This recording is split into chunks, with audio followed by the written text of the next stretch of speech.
Okay. Look, everybody. It's showtime. There's a legend in our midst. David and I are wearing collared shirts for the first time all pandemic in honor of the great Jade Hoye. Me? Jade, how you doing, man? I'm doing well. Thank you for having me. It's like Show's role called reversal. Bring It In. Yeah, it's super weird to be like hosting you on a show. I was telling that to my wife this morning. It's great though. Yeah. First time, right? First time we've done this like this. Yeah.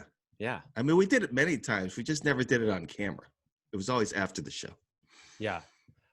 One of the great traditions of this show is I always forget to tell everybody how to ask a question. So I'm going to do it. I'm doing it right now. Click chat and then put your question in there. If you want to join us on video, write the word video with your question and we will get to it. Devin's on it. Judy's on it. David Thorpe, how are you this morning? Like you said, this is a special honor to have Mr. Hoye on the show. And I'm like, you know what? I'm going to put on a freaking button-down shirt for my man. Yeah. Come on. That's the truth. Because, Jade, you like formality. That's the main thing you like. I want the tank top. It's not happening. My wife would storm in here and rip the plug out of the wall. I guarantee you that. Wait, what's the temperature there?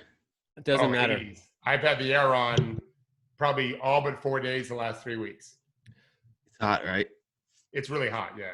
So Yeah. I thought maybe we would each tell one story, just a favorite Troop TV story from back in the day, and then we can get on to, less out of the time capsule things. But David, I bet you want to go first, huh? I don't care, but I'm not happy at all that we're restricted to one. We can stretch it. Yeah. I may do a 3, but 2 are 20 seconds. One is not about the show. Jade and I, we had done a million shows together, and we were in Vegas. And it was late, and we had done a ton of stuff. And he and I just sat down, had a beer at some wherever bar we were at, and he told me a lot of his story that I just never had time to really know about his background and his brother and everything. And I loved him so much for that. I loved him anyway, but just hearing his whole story I thought was amazing. And then I also love Jade because he came on the show one time before, I don't think we were on air yet. And he said, by the way, no one's allowed to wear Henley shirts. I wasn't even totally sure what a Henley was, but that's all I ever wore. And he's like, oh, but you can, David. I said, really? He's like, yeah, for some reason it works for you. So Jade and I became best friends. That was great. I don't hear much of that. But my favorite story by far is when you guys and Mark Stein and Arnovitz did my 50th birthday video, which I still have on YouTube. That made me cry. My wife showed it. We had 75 people at my house for my 50th birthday, and we showed that first. And then Chrissy made her own video. Not as produced as well as yours, but hearing you guys say nice things about me, trying to roast me and failing miserably. Like I still watch that when I'm down sometimes. I still watch that. So I just love that. Thank you guys. Yeah, I think I still have that. I remember that. Yeah. I thought about that yesterday, and I was like, nah, nobody remembers that one. But I'm glad that you do. You only turned 51. I mean, it was fun because Stein showed up and delivered properly with a mic. You know what I mean? The funniest part of it, if you watch it again, is Henry says something about he got an email saying I'm the only guest on the show that had any fashion sense. Arnovitz's reaction is he is so angry, but professional. But he's seething inside that you would say that, because I used to go to summer league games wearing like nice loafers with no socks, because that's kind of what the NBA thing did, and I copied with them. But that did not jive with him, so he was very offended. But I forgot about that whole thing. That was Nate Jones, by the way, who emailed that. Really? You know who he is? I follow him on Twitter. I remember what he did though. He works for Aaron Goodwin. Yeah. And he's like a LA guy, and who cares about what people are wearing and stuff. And I remember and Kevin Arnovitz just, you're right. He was not happy. He stiffened. He visibly stiffened. Yeah. Exactly. Yeah. All right. How about you, Jade? What's your favorite memory? That easy. Geez. I was going through the list yesterday, and like some of the ones that came up to me were, to me, like the whole thing is the greatest memory, right? It's not even necessarily a memory because it's still ongoing. Yeah. Right. A lot of the things 80. I'm still working with Ethan closely. I still work with Amin, and like even the other day when Ethan had his book celebration, we did a live thing. We had Beckley Mason on. You know what I mean? So like the cast of characters over the last, and it's I think it was 2011 February, right? Is kind of when it all started. Okay. And Devin Carpathian, Sure. I mean, it was just that you had such a great group of people in that network. It was amazing. It was completely revolutionary. So to me, like the greatest memory is just that. It's like the friendships that I formed, Yeah. through the whole, all the tentacles, of the things Like going that to we summer did. camp. Yeah, but most importantly, and the greatest thing for me, doing what I do is when someone writes to me and says, I go from way back to this or way back to that, right? The videos with Thorpe or Spreecast or the pod, Oh, I and it's forgot the like, word Spreecast. Yeah, wow, that used to be our whole lives. Spreecast. yeah, and so but like I said, like it's still happening, and that's to me my favorite. But I think like the being on the floor at the finals to me Yes. was I was going to say so that too. that was so groundbreaking, because when we first started doing it, nobody was doing it. No. Nobody. Yeah. And I don't even know how it necessarily started. I think I was just like, let's just put some chairs on the floor and do something, right? And I remember like being there, Miami. we'd be there at the final game is ending and people are rushing to get where they need to go, and we're like, no, we're just going right here. Right. And everyone's Right kind down of to the like, bench. There'd be thousands of people piling out, and we're trying to get through this. Like, and I was like grabbing Jeff Van Gundy's chair, Well, here was a weird, honestly, for me. So you had a ton. I mean, you had 5,000 different visions where like, no, this will be a cool thing we'll do here that like no one else just saw it, and you're a genius for this. Like, but I like this was one of them, and I'm like in my head I'm always just obsessed about like, okay, who's the guest going to be and what are we going to ask him, and like all just like wrapped up in the work, right? But so we do one of these things at the finals. It wasn't our first year doing it, I don't think, but there we are. We're at the 50-yard line of the finals court, and we finish our thing, and freaking Brent Barry happens by. At this time, I guess he's a Turner commentator, and he's like, "Oh, Henry, you're gonna want this," and he like snaps a photo as like a keepsake for me, because this is an amazing place to be, right? I think there was like confetti on the floor. I remember thinking like, holy shit, like I'm living a life such that just doing my job, thanks to Jade's vision here, like I'm in a place where former dunk champion Brent Barry thinks he needs to stop what he's doing to make a keepsake photo for me because it's cool to be here. Yeah, well, he's super cool, and he's been very good to us in that way. He showed up in Boston at our live show. Yeah, he gets it. He loved the show, guys. I was sitting courtside at the D-League All-Star game in Orlando. We were around together that weekend. I think Henry might have been there. And my son was with me, and he's walking over to me, and I don't think I know him. I don't recall knowing him. He comes over and says hello to me and says, "Hey, tell Henry I want to be on the show." I remember texting Henry right away. He's like, "I need to be on that show." I'm like, "You watch the show?" He's like, "I love it. It's great. I want to be on." So yeah, I'm not surprised he went to Boston. He at Sloan just a few months ago, or whatever, weeks ago, not that long ago. I snuck into the front row of, I was going to the next presentation, but I sat down in the front row, and it happened to be this ping pong presentation was wrapping up.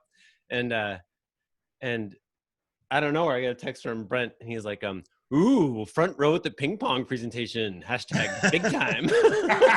Let me turn up my heater. What is that to do? All right, I have a couple of Jade stories. Yeah, we got a few of those. So my heater went on. Jade's heard me tell this story before, but Jade, I felt like, well, so we did a lot. We went a million places, and very often with a short schedule, we're like, we need to create a video for Jade's demanding bosses, like, or there was a sponsor, or there was like, we had spent a lot of time with no flexibility. It's like, we got off the plane, we get to the place, whether it's the finals or All-Star or whatever, and Jade needs to be in his hotel room editing something soon. So we got to shoot something, and we never had a spot. Like, most of ESPN, which had a camera, would have like a spot reserved. We almost never had a spot. So we're just guerrilla style, wherever the hell we could do it. Jade could always solve it. Windy, audio, whatever. Like, there was always, he would get quiet, and I would be like, I have a helpful idea. And he would remain silent. He was just like the answer is don't help Jade on that. Like, and then he'd be like, no, we're gonna put these 2 chairs here, and we'll remove that plane, and blah blah. Like, and there was always a way to do it, and we never missed.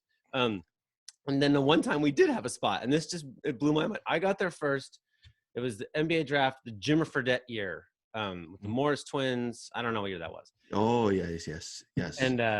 And for the one, maybe the only time ever, they were like, guys, great news. We have a spot for you. We get there, and it's literally the Good Morning America set. In Times Square. ABC, yeah. That's right. And there's these windows, and the spot they have for us is like the cheesiest, fakest crap you've ever seen. It's like a set with like a hand-painted, like cornball American flag, and we have our own assigned union lighting tech who's there to make the lighting how we prefer it. I'm like, oh, this will be interesting. I'm arriving because this was me being a big-time producer with a like deli plastic shopping bag with some bottled water, because the Morris twins are thirsty, damn it. This is how you get your guests to loosen up, right? Give them a little water. So yeah, I've got water, and then I'm like, oh boy. And I'm looking at the set. I'm like, there is like the mood of TrueHoop is such that there is no possible way we can make it look like TrueHoop here. And so the guy, and Jade wasn't there yet. And we're going to start in like 15 minutes.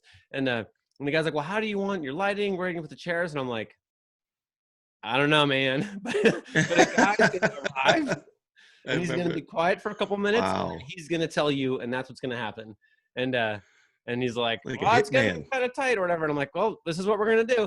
And then sure enough, Jade walks in, and I can just see, like, I just know this is like the exact wrong look for our show. And it's like maybe 15 seconds. He looks, and he's like, okay, we're going to turn the chairs around and shoot out so that you see the American flag is behind the camera. And then there's going to be the 2 chairs. And then there's all the other people who are doing media with the draft people, and then the windows, and then Times Square is out behind it. And so it looks like you're looking behind the scenes, which is exactly how we do it. And I was like, that's exactly how you do this, Jade Hoye. Like, he knows what he's doing. Great. It looked cool. Someone's got to write this up, man. This story is great. It starts though with this. you being 25 minutes late, though. Yeah. That's it was a long lot night. of creative people.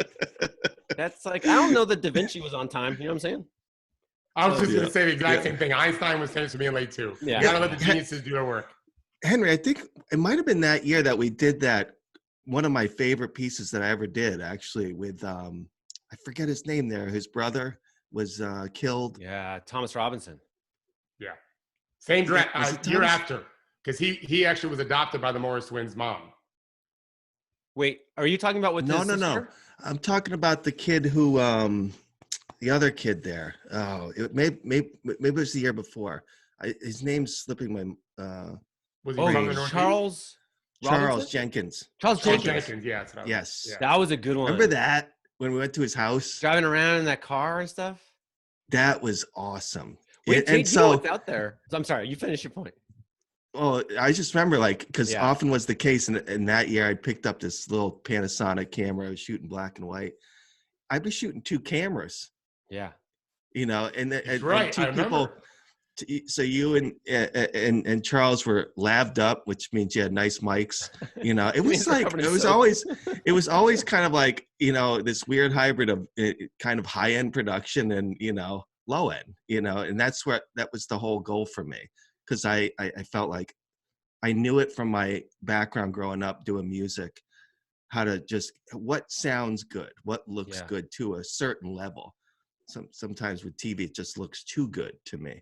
You know, well, there was so in the original TrueHoop, well, you added a lot of tentacles, right? We talked about that different, but like the original look to me was there was a fixed camera on a tripod that was color, and then you'd hand hold a black and white camera, and you'd intercut them in a way that was freaking badass. It looked so cool. Like I don't know, that was a way. That was a way to make a 3-4 minute video of 2 people talking much more visually interesting. So, you know, when I left New York City in 2005, before I worked at ESPN, I was doing progressive digital video in the city, you know, for MTV and myself. You know, the way I got into video was essentially at Showtime. I was an interactive television producer, which meant I was just like producing what is now like, Netflix screens. Yeah.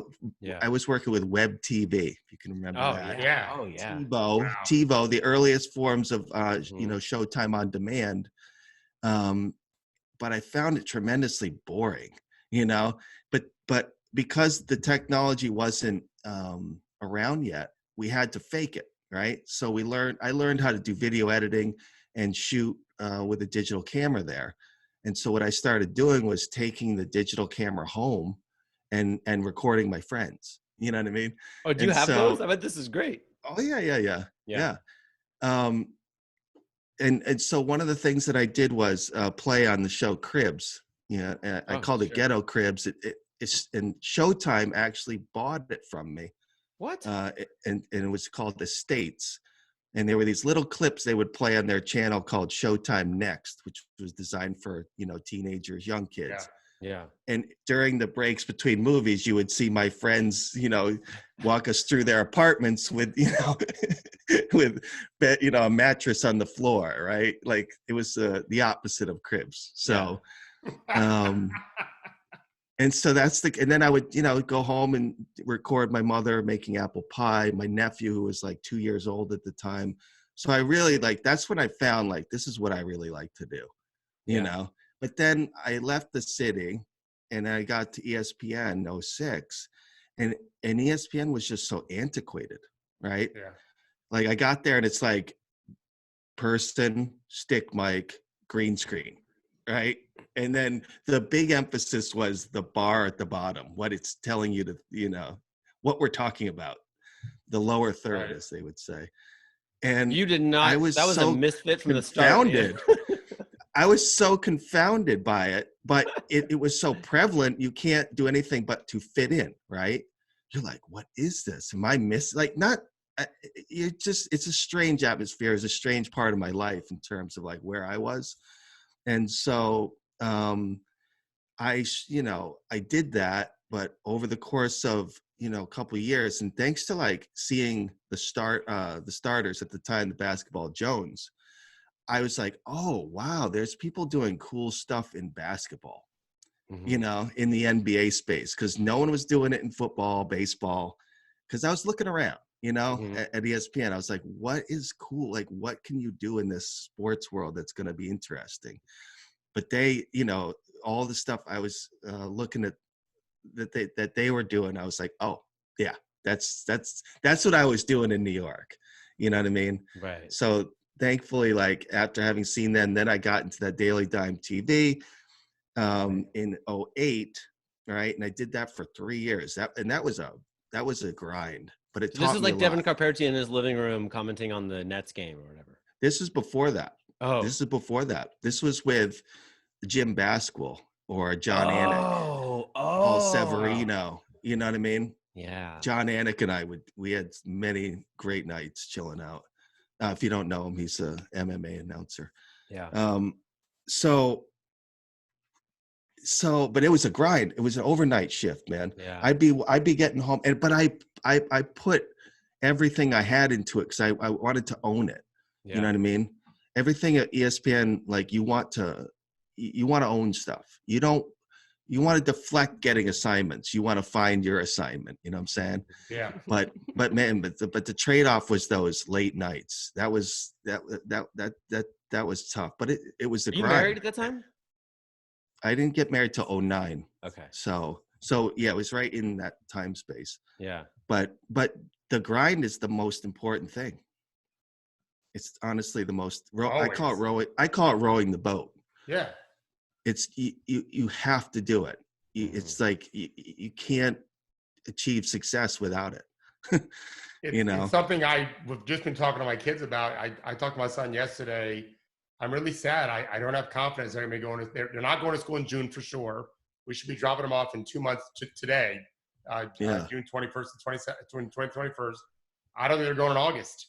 And one of the things that makes me very sad about that, one of many, is what you just said. Like when you're done with school, when all your schooling's done, 80 hours a week, like you're doing that for a long time. There's no other way to get ahead unless you just basically live in whatever office you are and work and build your network and also build your craft. And that's why college is supposed to be fun. And it's not fun taking online classes living in my house. Like you need that and get it out of your system in a sense. Go enjoy life as a young adult because it is a freaking grind. And you may love what you're doing in your job, but it's still a job.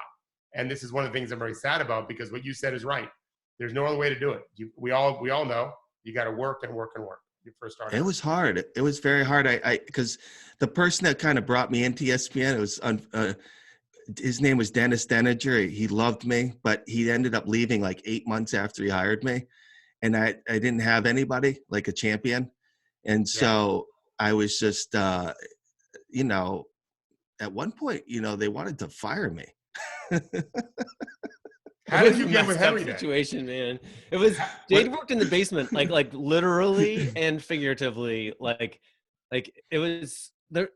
I later learned that over in this other building, there's like all of the finest equipment in the history of broadcast, and all these people with not a lot of work.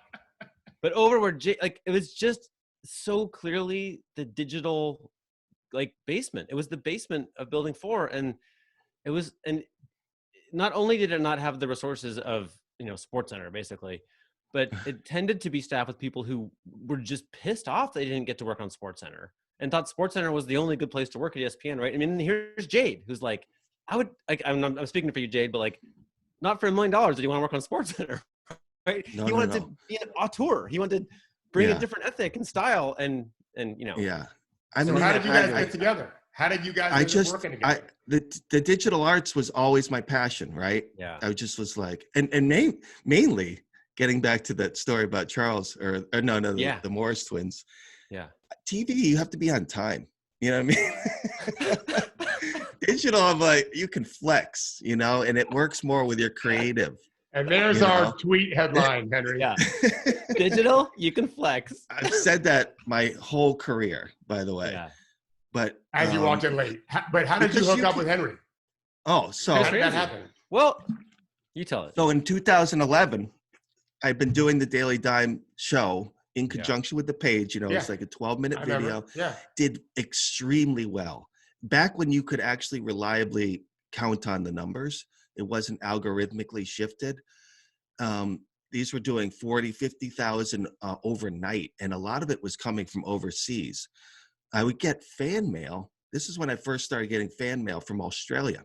Australia loved this show. You know what I mean? I don't know, it was the hours and highlight rights and whatnot, but it was really nicely well done. Jim Basquill really put great time and effort into it, and it succeeded. But after 3 years, I came in one day in February. My boss comes up to me and says, "Jade, Daily Dime's over." Like literally done. You know, mid-season over. I'm like, why? Well, apparently ESPN never really had the rights to do a digital program after the first year that they had signed it. So in other words, they were issued a check, I believe, for a lot of money.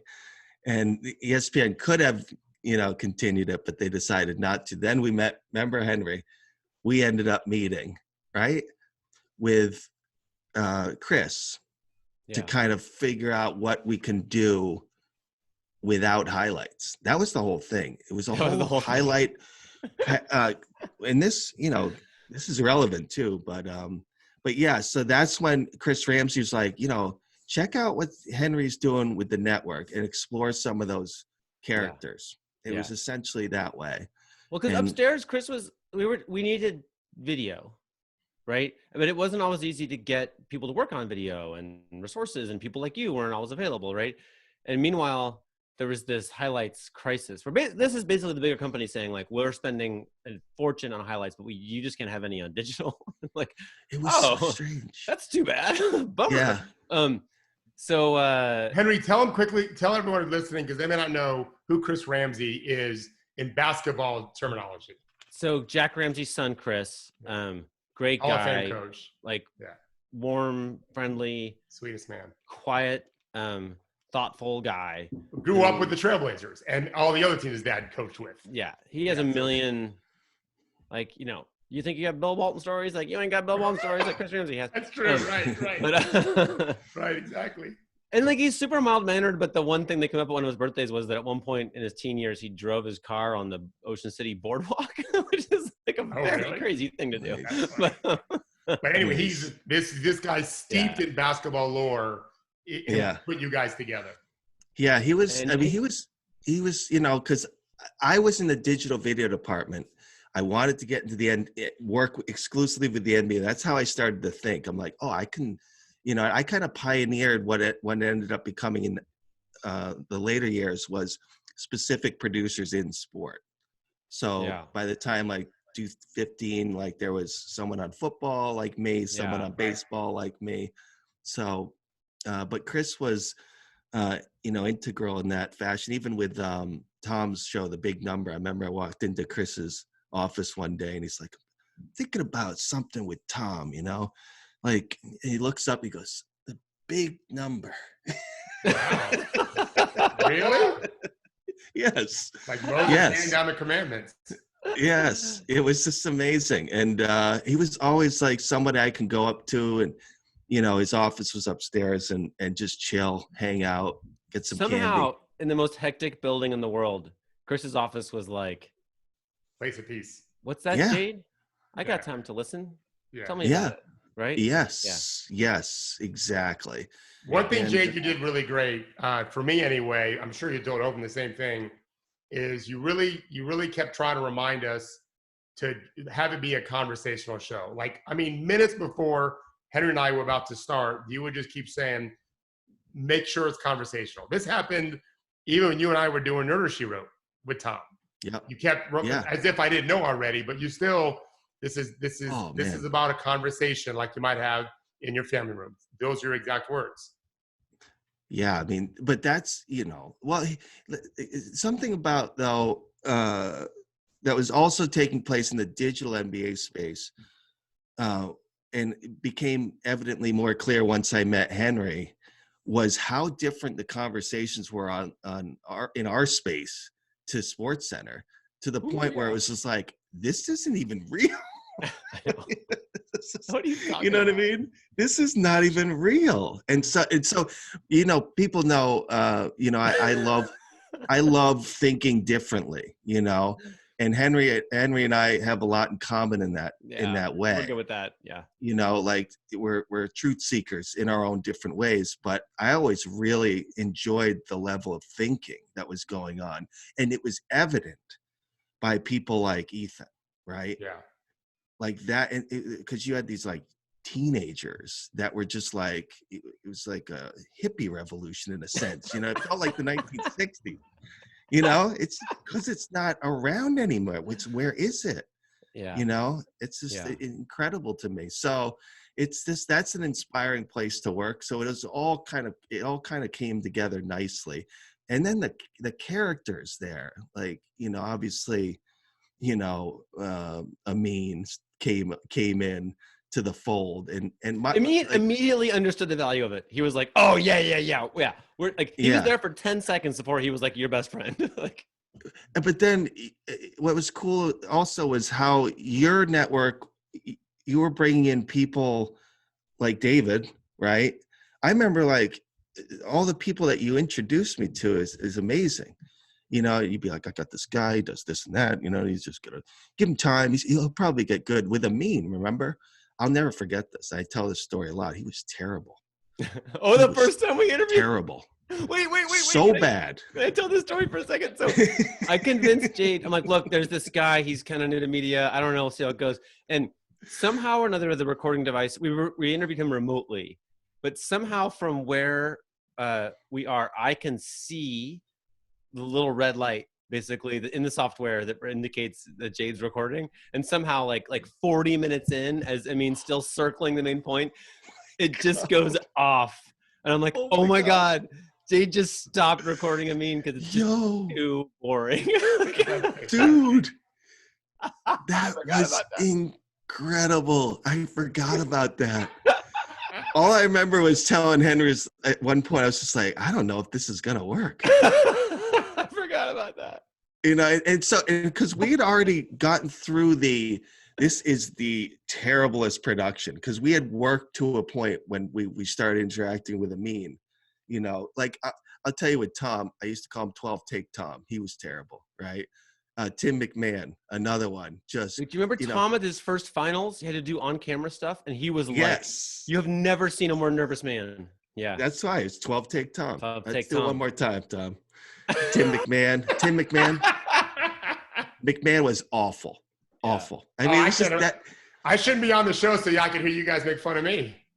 No, you were always good. Yeah, I had the easy one. I just had to talk basketball. It was easy for me. I think you came on, in pretty good form. Yeah, otherwise, I'd remember. I was in my 40s already, guys. Otherwise, I'd remember. These guys were young guys. Like Tom was in his 20s. It's interesting though, with you, Dave. Henry and I were. I'm trying to think, but basically, what it became evident to me is like, let's just try something regular.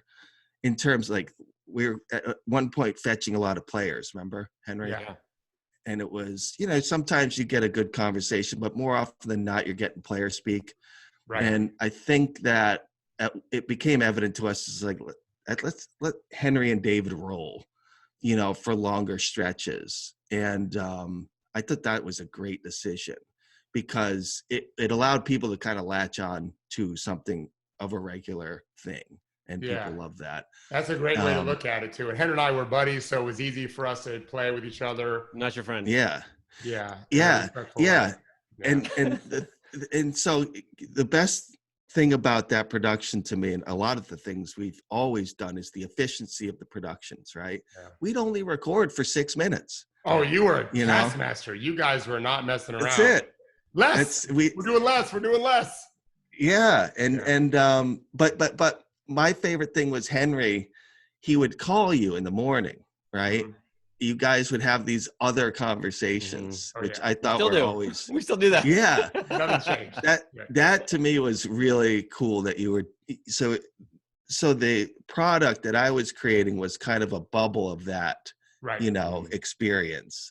Right. And we had to edit ourselves a little bit before we, Henry, Henry, he's not just going to throw it out there and see what sticks. There's a process. There has to be a process. Sometimes we did, but it actually, but normally it was still on something we had a good idea about.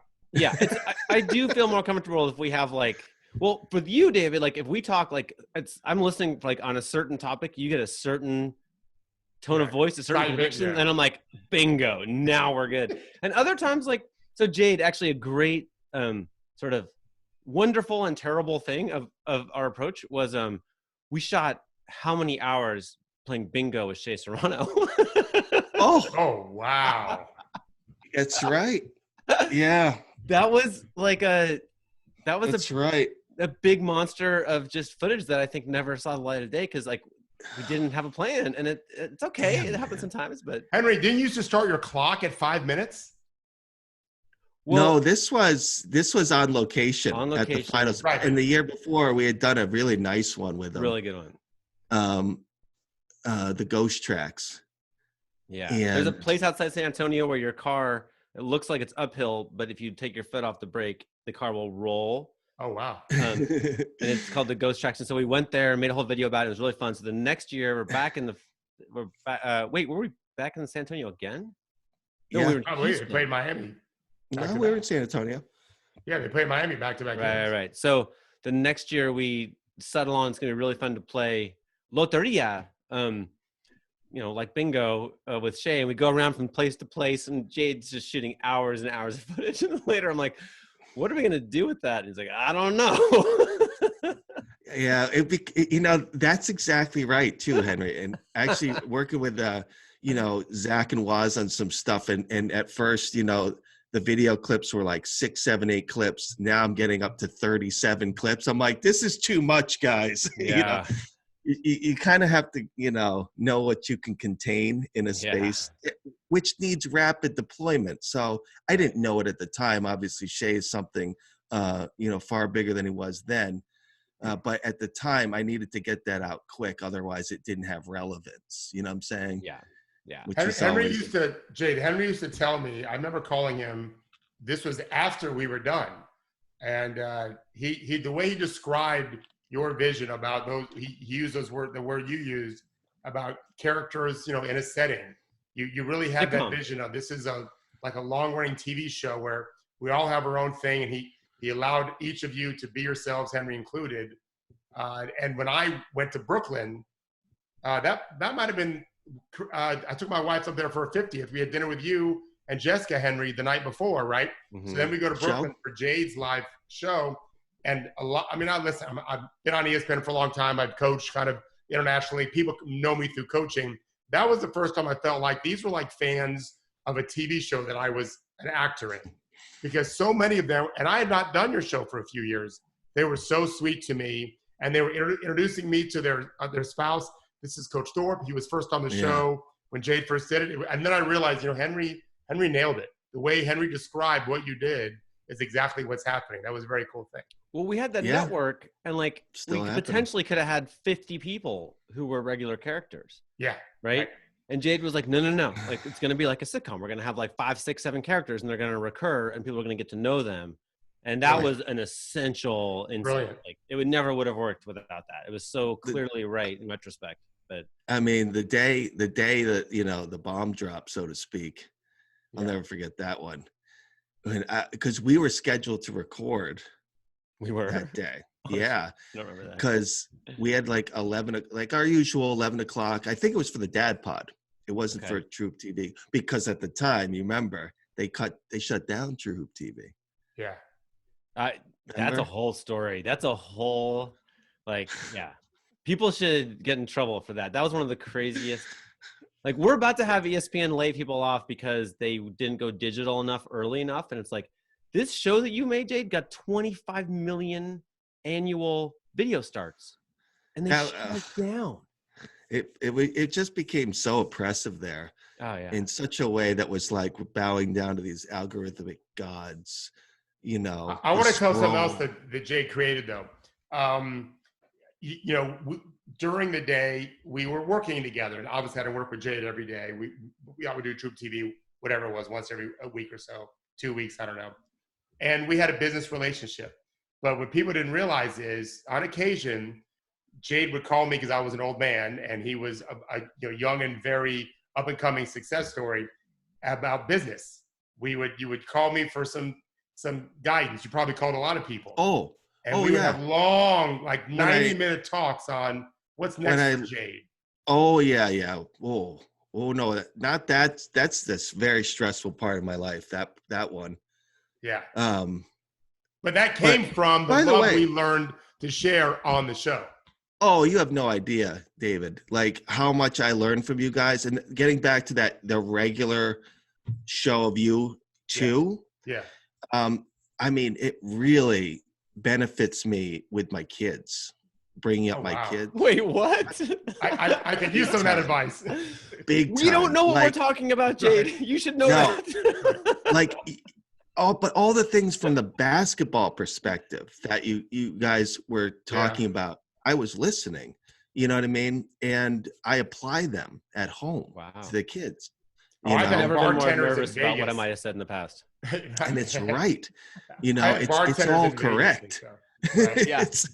It's all correct. Like, all that stuff was, for me, like, it was my work, but at the same time, I'm just like, this is pleasure, This is, you want to create your work so that it like swings back around for you in an entertaining way, There's something about it like that. There's a lot of love in this. You're right. It's still going on, right?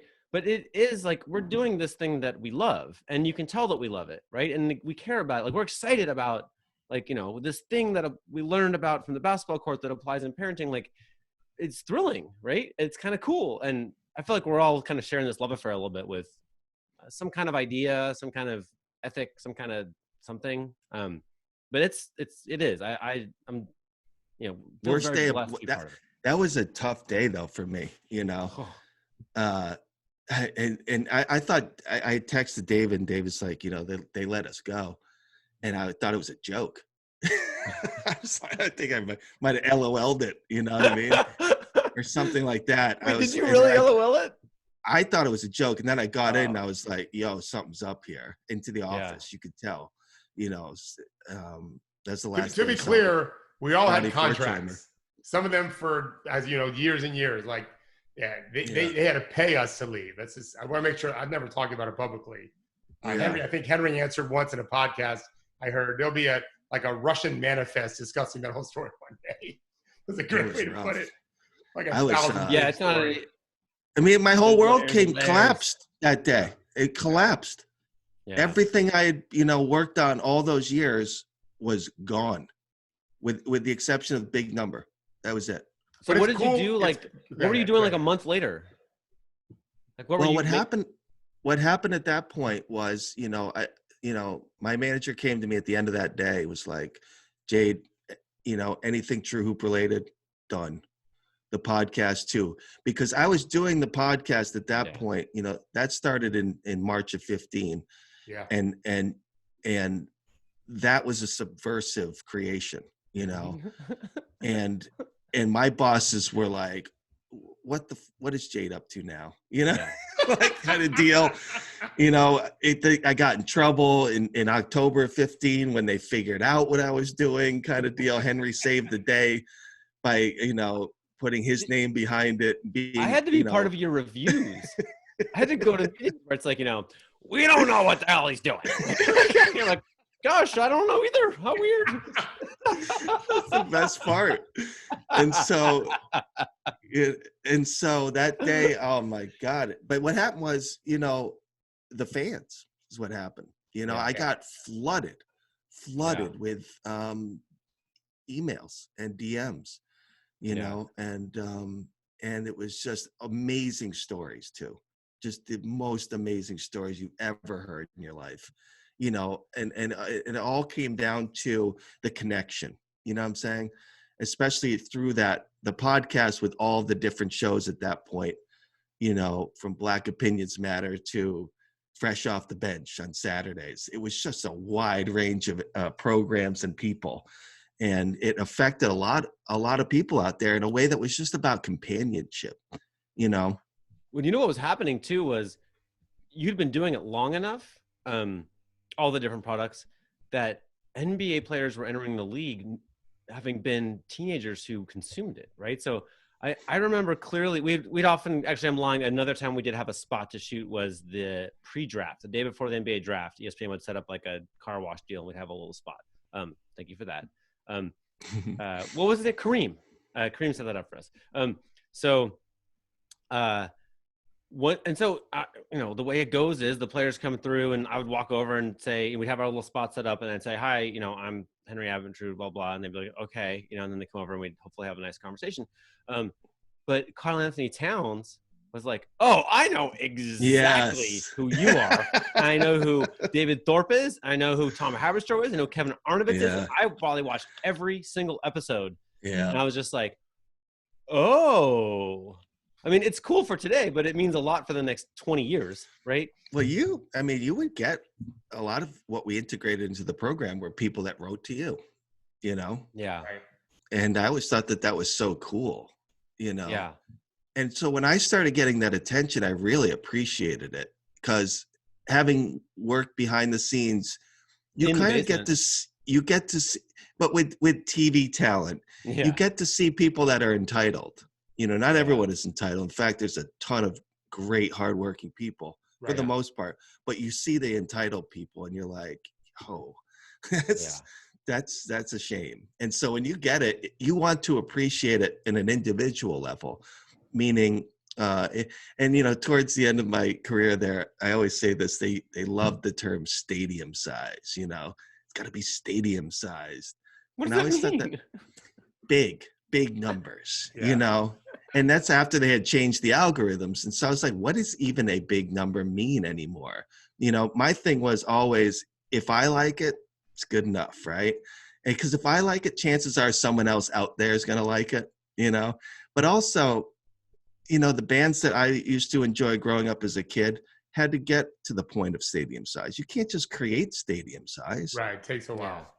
You gotta play the club. You gotta play the smaller clubs, right? And then work your way up. Like, I don't understand how you can just do something like that for it to sustain. Right. It also helps when your point about Karl Anthony Towns, when the insiders are locking in, others will come, right? When the important people know this is important to follow. Henry and I once were in line in Miami at the NBA Finals in the restroom.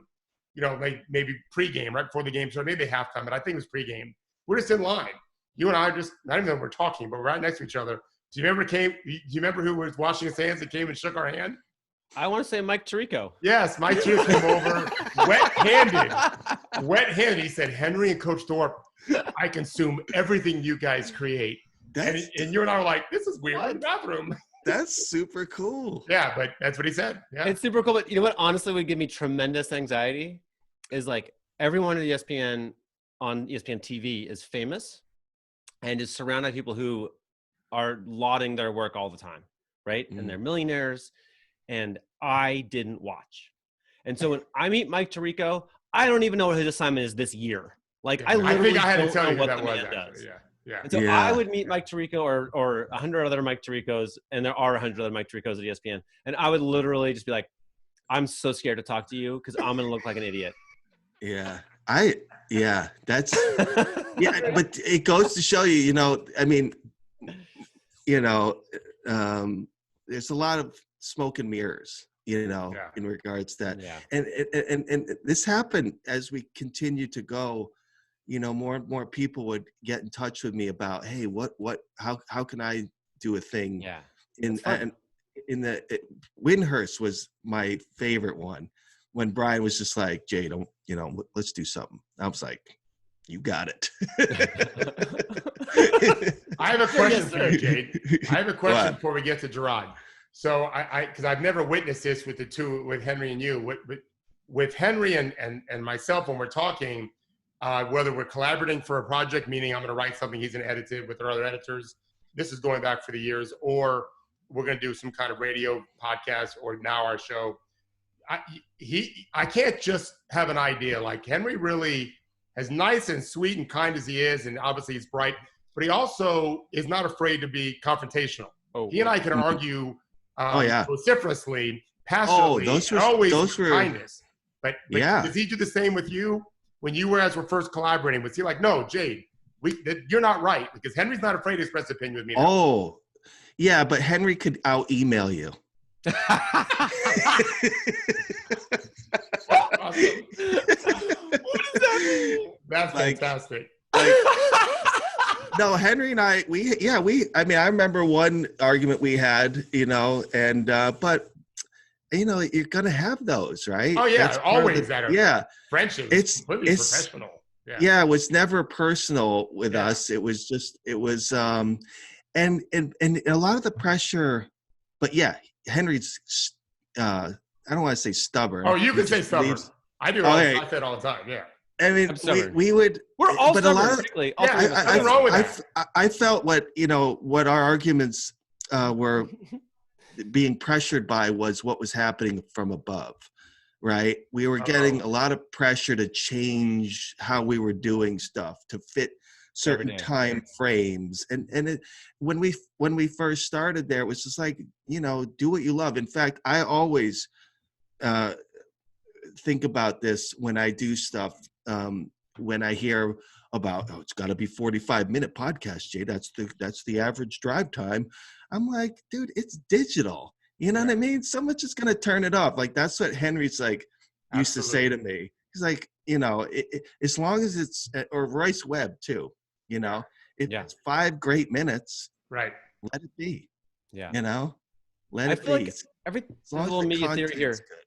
Like, Jade, you're a big figure in this thing for me. So I feel like everything we do in media is like 3-party talks. So it's like, here's a podcast host, podcast guest, and then the third character is the audience, which isn't in the meeting. Yeah. Right. But like, my anxiety is always about like, are they going to get up and leave? Because they do in digital media all the time. So like, we have to speak up for them. Otherwise, we're just going to lose them. It's, David's heard me use this a million times, but like, if you put a piece of content on ESPN.com and it gets 4,000 views, that's like playing a stadium and having 95% of the stadium walk out, right? We repelled them, right? I feel like, so to me, I'm like, I think this is where I'm totally will own being stubborn, but it's like, I'm trying to just like if we just do what the two of us like, we're gonna lose the third party, Right. which is the business, right? Like, so yeah, to me that's always the thing is like you were like, hey, let's innovate in finding out what they like. Your bosses were like, oh no, you don't.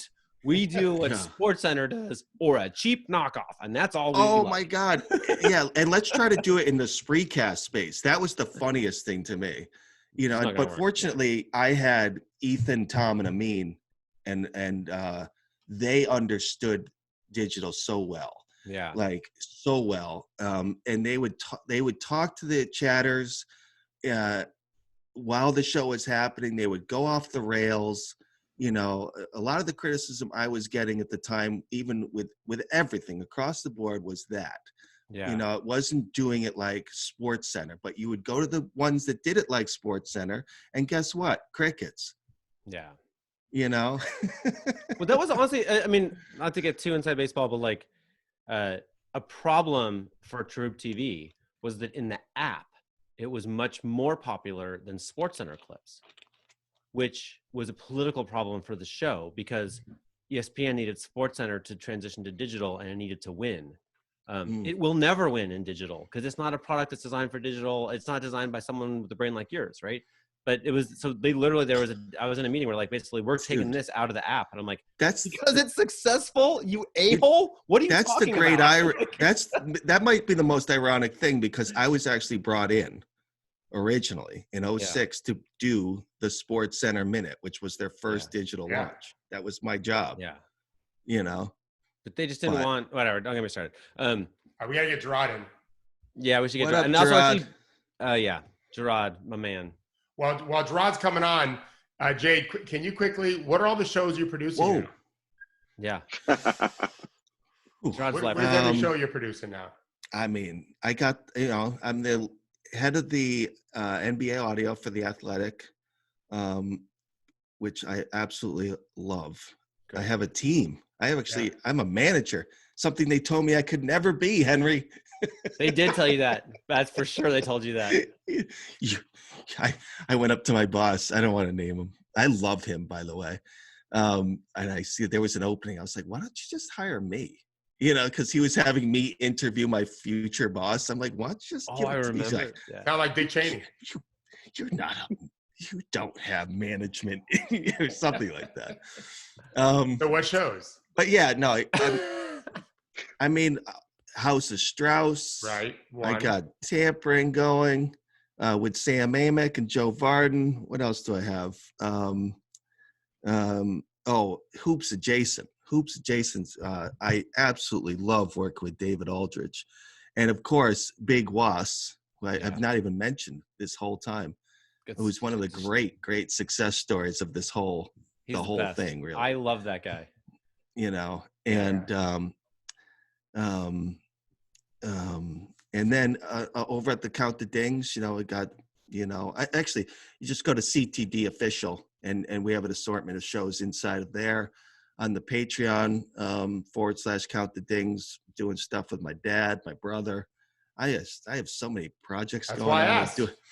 It's hard. I should make a list. I'm working one of my favorite projects right now is I'm back into doing video. So I did the trailer for Ethan. For Ethan's book, yeah. You know, that I worked really, really hard on. Actually, I just wanted to get back into my video skills and push myself to a place I never have on that side.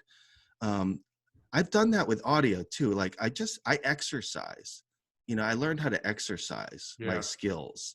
Yeah. And fortunately, because of stuff that happened at Wesleyan with learning about experimental music, I learned how to set up rules in which you can just do it without worrying about what the art is. Right.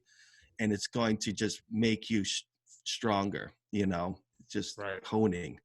I don't know what you just said, but I think somewhere in there is your genius. Like, I don't like Wesleyan and rules. Well, I'll give you an example. Like one of my favorite shows is called the Friday Mailbag. I do it every Friday. It's my hangout show with my friends. You know, my mom comes on, whatever. But over the summer last year, I decided I was going to really work on my audio, like editing skills. And so at one point, and I wanted to see how long I could take one episode and edit it. And I got up to, it started at like 4 hours, went to 8 the next week. And I got it, I think, up to 33 hours. Wait, what are you, You know what I talking mean? about? Just like doing trippy whatever I wanted to do, creating these, like taking these conversations and turning them into these just weird things. You know what I mean? And then like, and it prepared me, for something like the Ethan project, which I probably put like, oh man, at least like a lot of like 60, 80 hours maybe, Yeah. And it's just, but I love what I do. It's that's kind of the catch. I think I love it.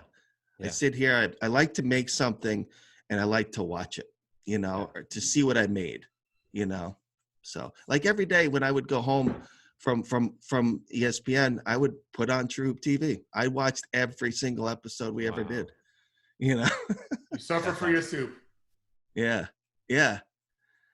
What's up, Gerard? Just up, Gerard. What's up, Jade? First off, how's my audio? I know you hate AirPods, so how's my audio? Yeah, if they're the new ones, apparently they're getting better, but it sounds good. They're working on it. I appreciate it. So I've been, and it's not just because Henry and David has me on every week.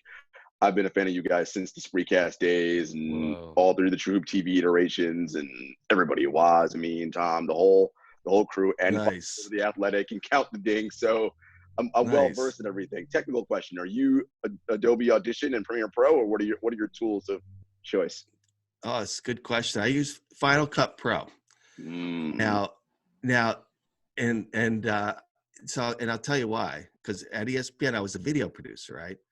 And so as I was doing TrueHoop TV, it started to slowly dawn on me. In 2013, I was just like, I could see that podcasting was becoming a thing. And in addition to that, I would get on these Skype calls, record the video I need to record in 6 minutes, but then hang out. I would leave like sometimes Ethan and Amin would get into these conversations for hours. I would just be like, and that was like, I was like, maybe I should just start recording these, and they were, I don't know if you remember one of the first ones we ever did. One of the first podcasts we ever did was a Point of Contention, where they argued about the Fresh Prince of Bel-Air. Yep. And Ethan and Amin. Ethan's takes, by the way, are always poor when it comes to popular culture. That's just a factual statement. Always poor. They have such a good rapport. Do you remember the big Amy Schumer debate? Yes. I visited Ethan's house, and he was like, and he's showing me his dog and whatever. And at some point, he's like, I forget. He was really bent out of shape because Amin thought Amy Schumer was a flash in the pan. Yeah. And Ethan had gone live with Ali and really enjoyed it, and he thought that Amin was wrong on this, and it was really eating him up. And I was like, this is weighing heavy. Classic Ethan. There was one going on in our group chat yesterday about the Jordan doc. So I can only imagine what was going on in that chat. Yeah. But basically, I had to hide the fact that I was working on the audio, right? So I could never really go into a straight audio program, because what would happen in my cube, manager comes over, looking over your shoulder. What are you working on? You know what I'm saying? And office space. Yeah. And here's the catch. I was always working on something. You know what I mean? But yeah. So, but it also just, I like Final Cut. So I would, and then I also believe though, and this is the thing I was trying to push at ESPN, and I'm doing this with my team now at the Athletic. I don't necessarily believe that video and audio should be exclusive. Like you should be a predator. You should have. They're all the same. Like Jerome Chang, Black Dragon Roll. Mm-hmm. Yep. And he's in our world. Like he's to me the essence of like what a predator is. He does it all. He does it rapidly, and it's so well done. Predator means producer, editor. What's the third one? I think that's it. I thought there was one more. Anyway, yeah. Well, it's the other thing too, Jade, is you guys and Henry and David, you're all the same. You guys are such creative people, and you're always thinking about different ways to do stuff. And how much of this, because Henry, so much of the conversations we've had on Bring It In have been about people thinking about the way in which human beings think. And so many people, I feel like at ESPN, are, one, protecting their turf, right? That's the most important thing. Two, like sort of stuck in their silo, like, nope, this is what matters. None of your other stuff is relevant. And not being able to see, listen, you're losing subs. Digital is where it's at. Like, and it wasn't like it happened out of nowhere. It was coming, and no one was able to pivot and see, wait a minute, we should probably do these new things. Here's this awesome thing that gets 25 million downloads. No one cares. But absolutely right. But my God, getting to your first point, yes. Like I at the end of my career there, I remember there was this thing they used to put on the wall. It's called "You're here to serve the sports fan." What was that, Henry? That was like the first part of the serving fans worldwide, sports like fan. Yeah. Basically, you get the idea, right? But what it came to be was, no, you're really serving a manager, and you're trying to get wins for that person. And when I lost Henry, I didn't have a champion. A very high level person said that to me because I was trying to scramble and find a place for me, but it became so difficult to move in in this corporation. I was just like, yo, I have all this stuff going on and you can't find a place for me. Like, I was a self-operating machine. And at that point, I was literally showing my boss, my new boss, right, pictures of people in San Francisco around the block from different cultures. Yeah. Yep. In the age bracket of 18 to 24. Literally, I'm like, the sweet spot. And this was the live show we did. And this was, I mean, if I was working out my back pocket, this was like the other back pocket, maybe, And I'm like, and they're like, no, Jade, we're going to need to think about what your future is. And this is what happened to me. They wanted to change my schedule, put me on weekends and nights, and have me do college football. Oh, God. They're asking you to quit at that point. Might have been when you called me. Right. I'm like, it's so, I fortunately had the opportunity to go work with LeBron and Maverick over there at the Uninterrupted, which would have been nice. I just didn't want to do the LA thing. But man, that was exciting just to get to meet and with Maverick. That was really fun. I felt important, And but I went and did the other thing with the partners, the shady partners, right? Yeah. The shady brothers. And then that's when I called you, Dave. Yeah. Yeah. No, I talked to you before you went with those guys too. But like, yeah. You didn't know they were shady then. I couldn't believe it. It was like, I'm living in the twilight. This can't be real. I really feel like, look, the whole world was moving away from what people in Bristol knew how to do. And when it did move, it would be moved to people like you. And that would be the end of the relevance of the people in Bristol, right? Like, it's like your typical Sports Center producer who had a great salary and decades of success. Like, they just didn't want, like, if your thing was growing, that was a problem, right? Like, these weird shows with people around the block in San Francisco better not be the future of sports media, because then everyone in Bristol's fired. You're the only person there who knows how to do that, right? I now look back at it as like, oh, like, it was like they were corn farmers, and we were like, you know what, beets are going to be big, and they're like, they better not be big. We need everyone just to buy corn. That's all we're selling. We just make corn. And so it was evolution happening. Yeah. Evolution. But Jade, where Henry's point is, where Henry's genius is, and I'm wondering if you also saw this when you were first creating the shows, is Henry just didn't want to bet on any one thing. Still doesn't. We got to be agile. We got to be agile minded. We got to be quick to be able to pivot. We're allowed to have integrity and still do that. Like, our integrity is the truth. Our integrity is the honest content we're providing our followers, but we can pivot as needed because we don't know anything. And right now in this world, we really don't know anything. It's one of the best things about the show we're doing daily, Monday through Friday, is we got science writers that we're talking to. We're just trying stuff. And CIA analysts. Like, we're trying to figure stuff out. We're not just going to talk to 100%. basketball coaches. I mean, I was just thinking to myself the other day in regards to video projects, you know, and the first place that my mind drifted to was the catalog that you guys created over the last year. I mean, that's like completely ripe for like great video projects. You know what I mean? Might get you killed. It's true. I mean, you know, that's the deal. That's why we had a CIA guy on yesterday, trying to get some contacts. When we say bring it in, we mean for cover. But yeah, I mean, that's exactly right. Going back, I don't even know. I wish I had a full list of what all the stuff we did was, you know, to see the range of topics. Oh gosh, yeah. And then even inside of the basketball talk, just the philosophical discussions that you guys were all having. It's just incredible. I mean, that's the thing. Yeah. Like when I got in trouble in 2015 for that podcast, the letter that I got issued via my boss was essentially a fan mail. You know what I mean? It was fan mail. It was like, these guys go off the rails. They don't introduce themselves. They're playing weird sound effects. You know what I mean? He could be a fan. You're like, exactly. That's the point.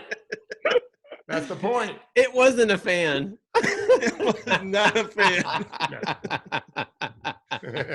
I'm like, seriously, like the idea to me, and it comes up for me often, is like how you nurture creativity. And that's not the way, you know, you don't want to keep people afraid, you know, you want them to feel like, you know, empowered. But the upside makes you appreciative and happy at the Athletic, right? Oh my God. Yeah, totally. Yeah. Where I am now, like you and Ethan had talked about once on a pod, how, exactly. Had to happen. Yeah. All right. We are way over time. This has been so fun. Yeah. We could talk forever. I guess what's the whole point is we don't have a schedule. So. That's right. Well, keep one more so I can come back on. Yeah. We'll have you back. I loved it. It's really fun, man. It's great to see you. Okay. Thank you, everyone. Thank you, Gerard. Thank you, Gerard. Thanks, guys.